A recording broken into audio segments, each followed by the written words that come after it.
Exon Baton Rouge Refinery. It's the largest oil refinery in the state of Louisiana and the second largest in the nation. Over 8,000 employees and retirees of Exxon reside in the area. On a normal day, the refinery produces about 455,000 barrels of oil. That's equivalent to approximately 19.1 million gallons of oil a day. However, Christmas Eve Day 1989 was anything but a normal day at the Exxon Baton Rouge Refinery. At approximately 1:30 p.m., a major explosion rocked the refinery. 2 fatalities occurred. Several people suffered minor injuries. Windows were blown out in buildings in North Baton Rouge, downtown Baton Rouge, around the state capitol complex, and across the river in Port Allen. At the plant, a major fire was raging. It was a situation Exxon employees worked tirelessly to prevent and hope will never occur. Still, while every effort is made to prevent accidents, preparations are made to deal with emergencies. Countless hours go into training and preparation. On December 24, 1989, that training and preparation was put to the test. It's been said that experience is the best teacher. With that in mind, here's a look back at how the crisis was handled, what was learned from the experience, and how that knowledge is being applied to ongoing efforts aimed at preventing such an accident from occurring again.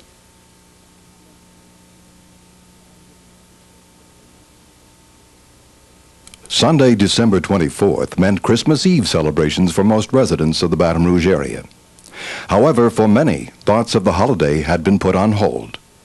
It was the 4th consecutive day of coping with record-setting Arctic weather conditions, which sent temperatures plunging into the range of 8 to 10 degrees Fahrenheit. At the Exxon Baton Rouge Refinery, crews were working round the clock to handle special situations associated with the weather. The weather was causing the same kinds of problems for us as it was for many other homes and businesses in the area. Little problems like frozen water lines, instruments that we used to monitor our units started to freeze up and the like. Frankly, we were managing our way through that fairly well, but then gas wells all across South Louisiana started to freeze up, and we started to lose our supplies of natural gas. That in turn impacted our ability to generate steam, and as a result, managing those utilities caused us to shut down a number of our operations over those days. With weather-related problems hampering operations at the refinery, a number of units were being shut down. That process began on December 22nd and continued through December 24th. By mid-morning, December 24th, the plant was operating at only about 30 to 40% of operating capacity. And with temperatures being forecast to move back into the 30s on Christmas Day, preparations were underway to deal with the anticipated thaw. However, at approximately 1:30 p.m., all thoughts were turned to a new problem, one of even greater significance: an explosion and fire at the refinery. I, along with a number of other folks, had been out here the morning of Christmas Eve, just checking on how we were doing and managing our way through the freeze and planning for the thaw, which we expected would be coming on Christmas Day. I had gone home around noon, had lunch with my family, and had just sat down to relax after that when a huge explosion occurred. I ran out the front door of my house and looked in the direction of the refinery, but I couldn't see anything. There were a number of trees across the street from my home, and they were in the way. I ran back into the house and picked up the phone and called out here to our refinery superintendent. Amazingly, I got through. He picked up the phone and confirmed that yes, we in fact had an explosion. I came out here immediately, and when I approached the plant, of course, I saw a sight that we all hoped and prayed we would never see. It was just a huge column of smoke emanating from the facility, and you could see that we had a large fire on our hands. We had a number of issues to deal with immediately. First, of course, was where were our people? Could we account for our people? Was everybody safe? Was anybody injured? Did they need tending to? We had the fire to worry about. We had to isolate it, get it under control, and extinguish it as quickly and as safely as possible. We had the stability of the rest of the plant was a concern. We had to bring the units that were operating down as safely, as reliably as we could, and maintain the stability throughout the entire operation over this period in time. We knew we had some impact in the community around us. The nature and extent was unknown, but obviously there were people out there that needed to be tended to as well.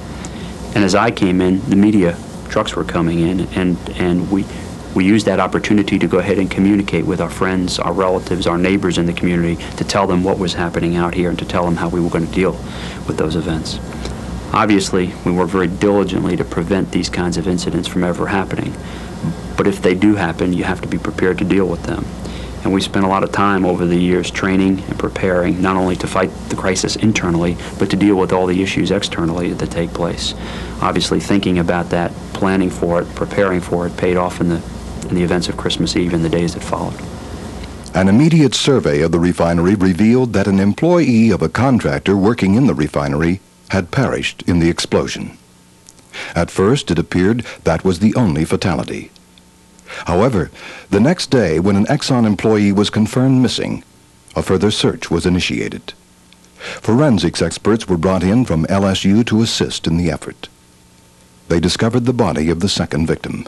The first fatality we became aware of was the employee of a contractor who was in a pickup truck in the area in which the explosion took place. The second fatality we became aware of was an employee of Exxon who had worked for us for 18 years, a pipe fitter, and he was in a maintenance building in the area of the blast. We were committed to staying real close with the families of the victims and to offer any assistance we possibly could. It was even more difficult because of the duration of the search for the Exxon employee. We maintained direct communications with the families and brought in professional counselors to provide support for the family members. It was a very difficult time for all involved. The explosion, which occurred on Sunday, December 24, 1989, was caused by a leak in a pipe which was a part of a pipe band consisting of over 70 lines. The pipe band principally carried products from processing units of the plant to and from the dock, a pipeline terminal, and storage facilities. 2 large heating oil tanks and a number of lubricating oil tanks were involved.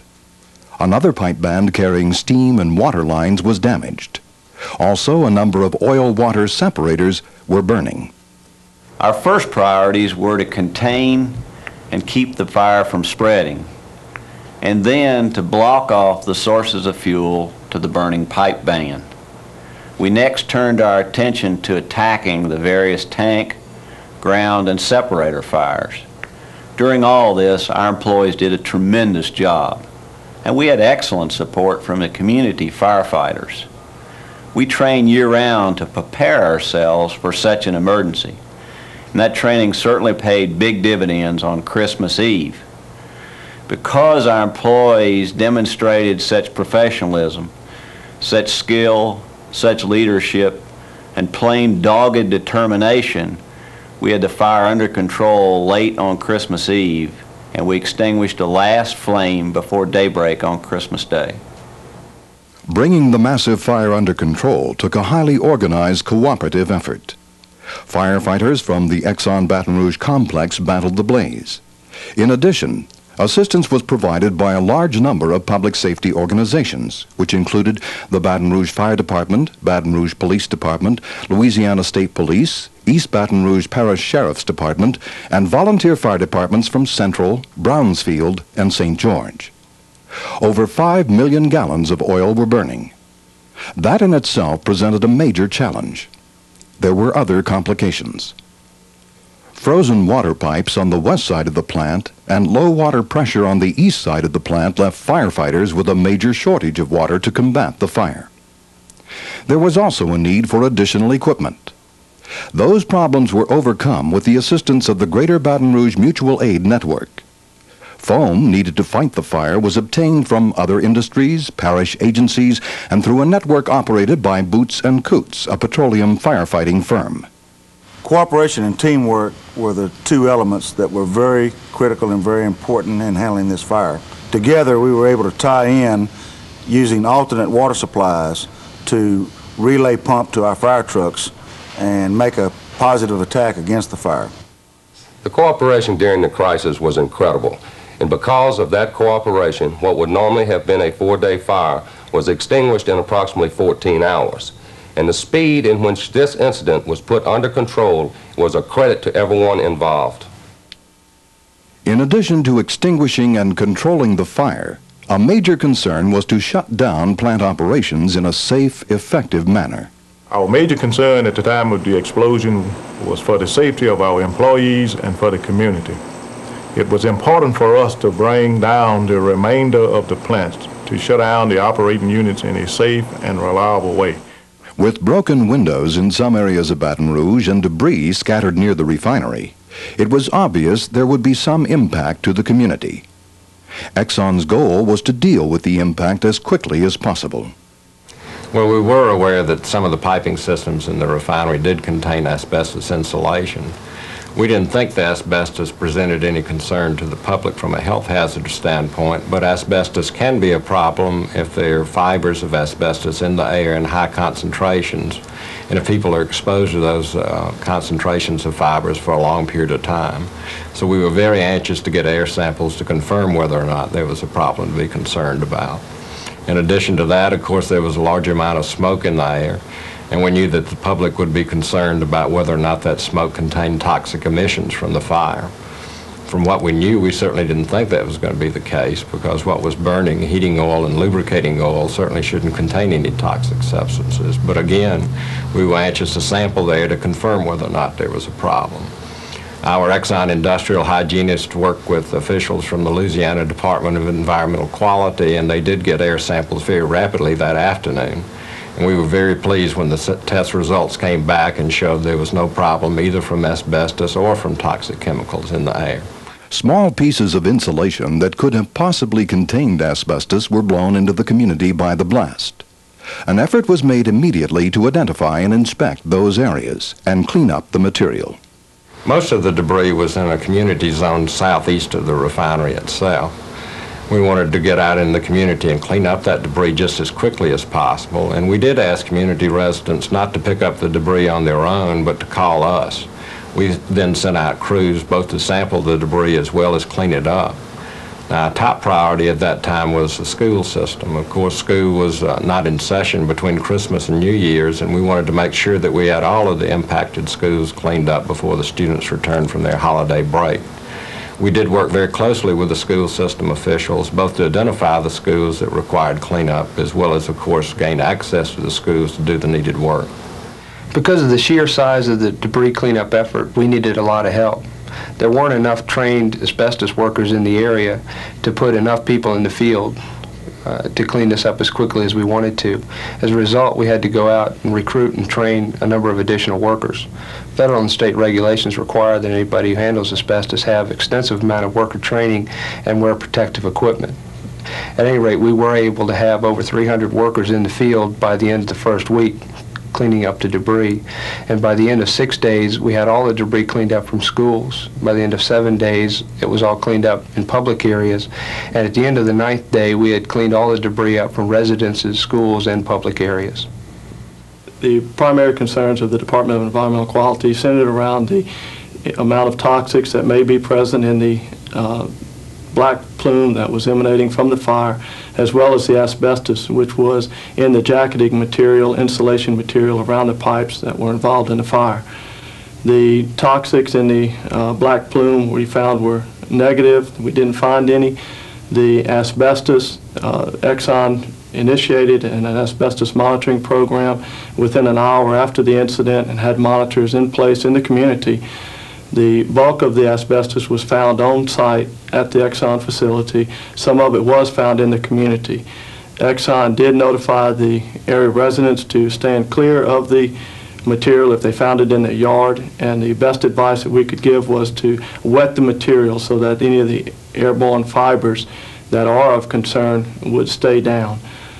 Because of the dilution factor in the area and because the plume rose so high, in excess of 2,000 feet over the community, we were not able to find any of the airborne asbestos fibers in the community.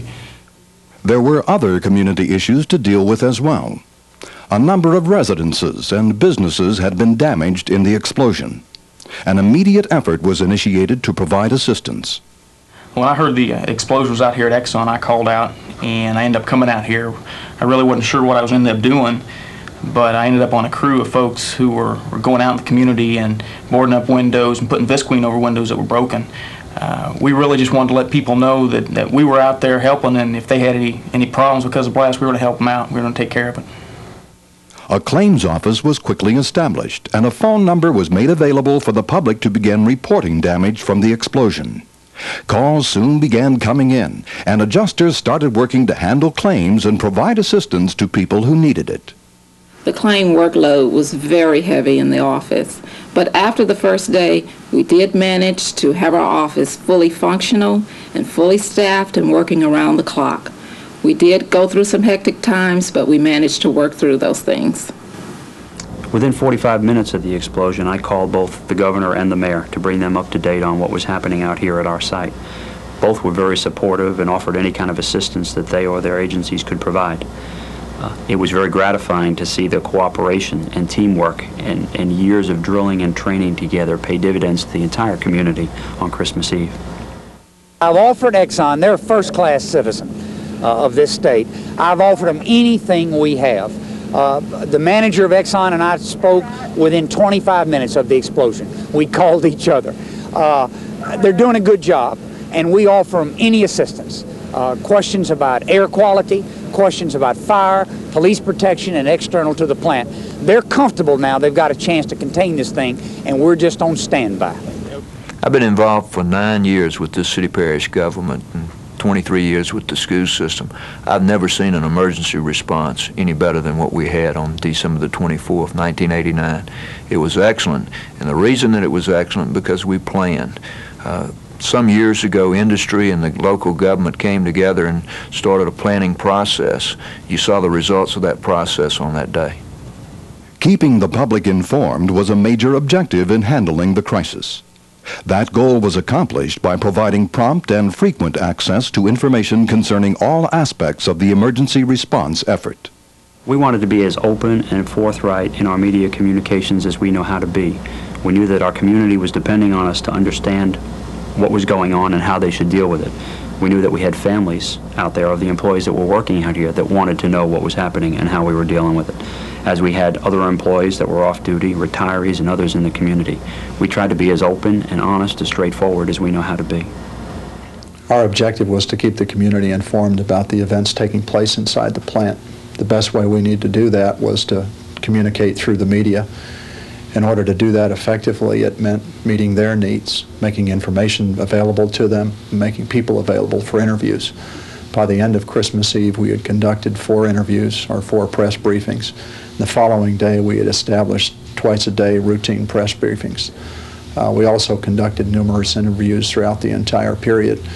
It took a lot of people, a lot of effort, but in the end it was worth it because we met our objective, I think, in keeping the public informed about what was going on.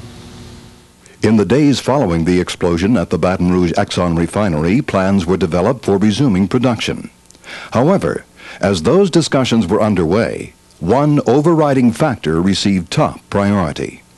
Obviously, we play an important role in helping meet our nation's energy needs, and we have obligations to our customers all across the country. But our first priority in resuming operations was doing it safely and reliably.